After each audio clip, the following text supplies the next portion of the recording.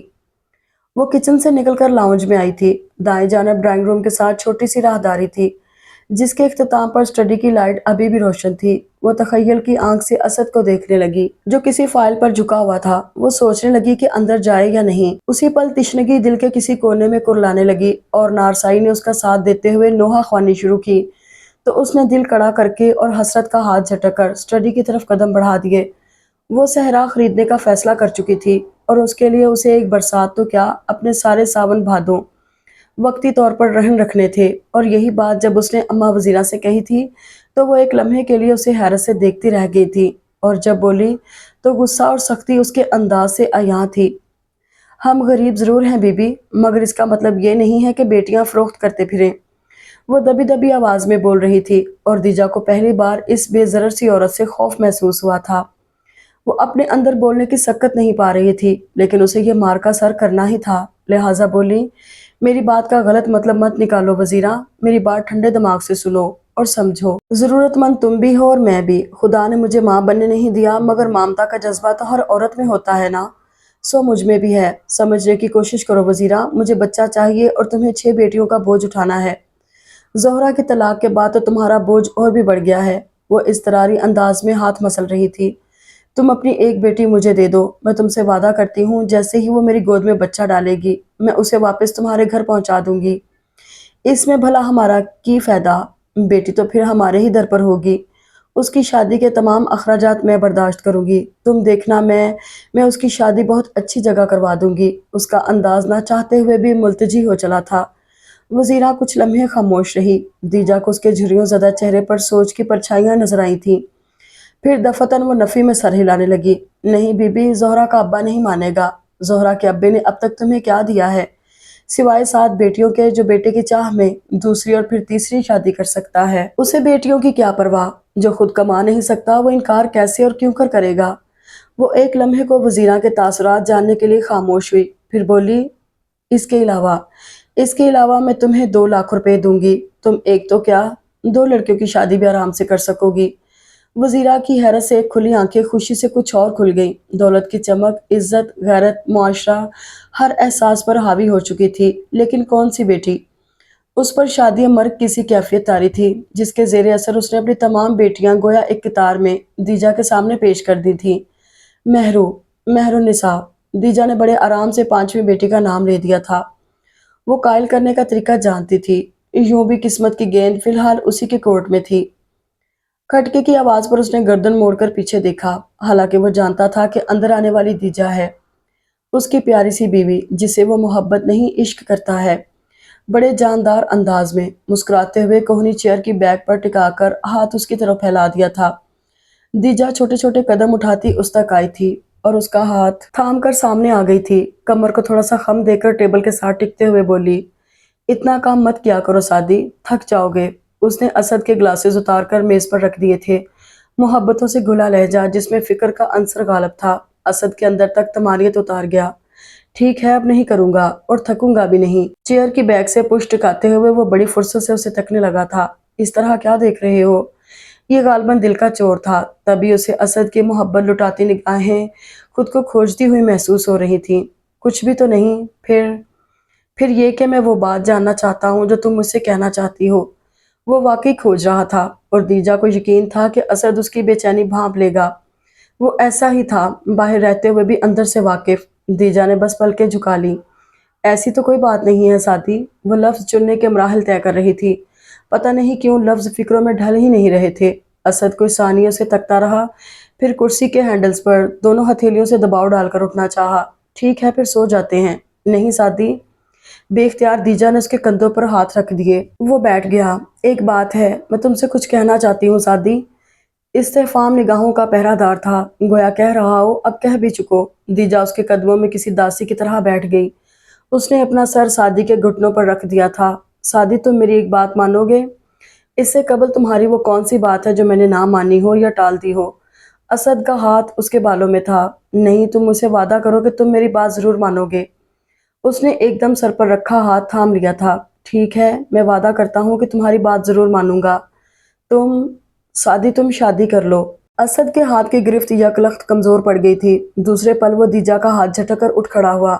مجھے لگتا ہے دیجا تم نیند میں ہو، جاؤ جا کر سو جاؤ، اس نے حکم دیا تھا سخت لہجے میں۔ دیجا کو وحشت سی ہوئی اپنے دل کی دھڑکنوں سے۔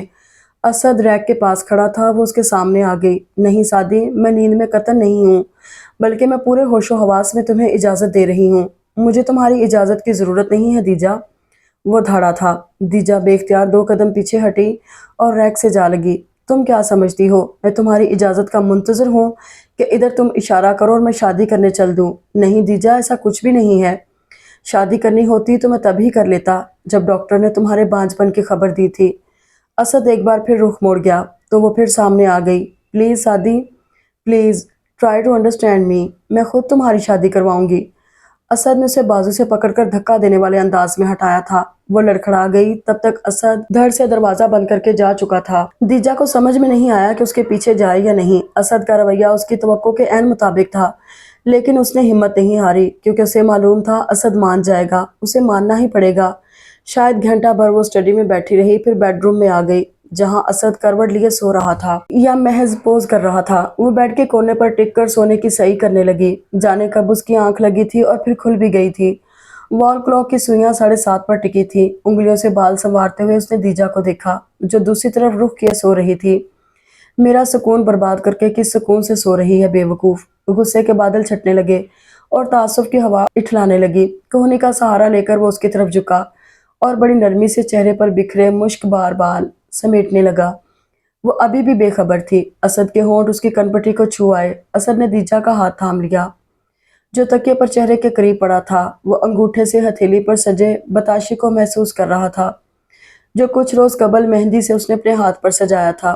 ہونٹوں نے ہتھیلی تک کا سفر نہایت اطمینان سے طے کیا تھا۔ دیجا کی آنکھ کھل گئی۔ وہ حیرت سے خود پر جھکے اسد کو تک رہی تھی۔ دونوں کی نظریں ملیں اور اذیت ناک رت جگہ کا خمار روحوں میں حلول ہو گیا۔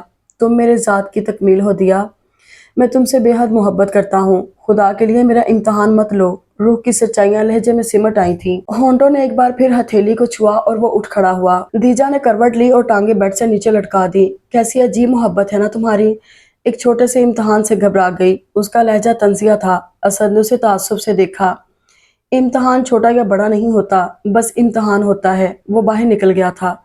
اب وہ دونوں اپنے اپنے انداز میں ناراضگی کا اظہار کر رہے تھے۔ اسد نے سوچا احتجاجاً ناشتہ نہیں کرے گا۔ دوسری طرف دیجا بیگم نے ناشتے کے نام پر کافی بھی تیار نہ کی تھی۔ اسد کو افسوس نے گھیر لیا۔ یہی لڑکی اس کے کھانے پینے کا کس قدر دھیان رکھتی تھی، اور محض آج وہ اسے آفس سے واپسی پر پورچ میں بھی لینے نہ آئی تھی۔ ڈائننگ ٹیبل پر اگرچہ کھانا چنا ہوا تھا مگر وہ خود موجود نہ تھی۔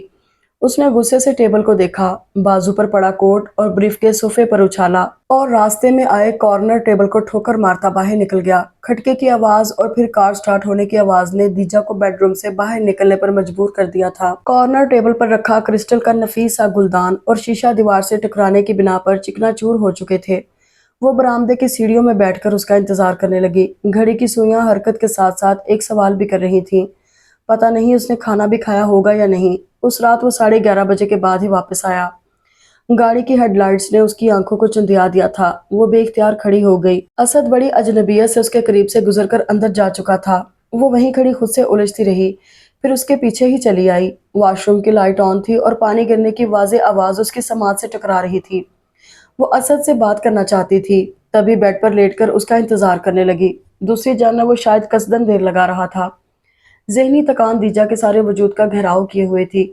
نیند کی وادی میں اترنے میں اسے پل ہی لگے، حالانکہ آنکھ کی یہ بے وفائی اسے سخت ناگوار گزری تھی۔ اسد نے چپ سادھ رکھی تھی جو ہفتوں پر محیط ہو چکی تھی۔ وہ نہ دیجا کو مخاطب کرتا تھا اور نہ ہی اس کی کسی بات کا جواب دیتا تھا۔ دیجا کو اس سے اتنے سخت رد عمل کی توقع قطع نہ تھی۔ اسد کا رویہ اسے اندر ہی اندر کاٹ رہا تھا۔ اس کی ناراضی کی مدت کبھی بھی اتنی طویل نہ ہوئی تھی۔ وہ رات کو بہت دیر سے آنے لگا تھا۔ دیجا کے لیے دن تو کٹھن تھے ہی، سردی کی طویل راتیں کچھ اور طویل ہو گئی۔ حد تو تب ہوئی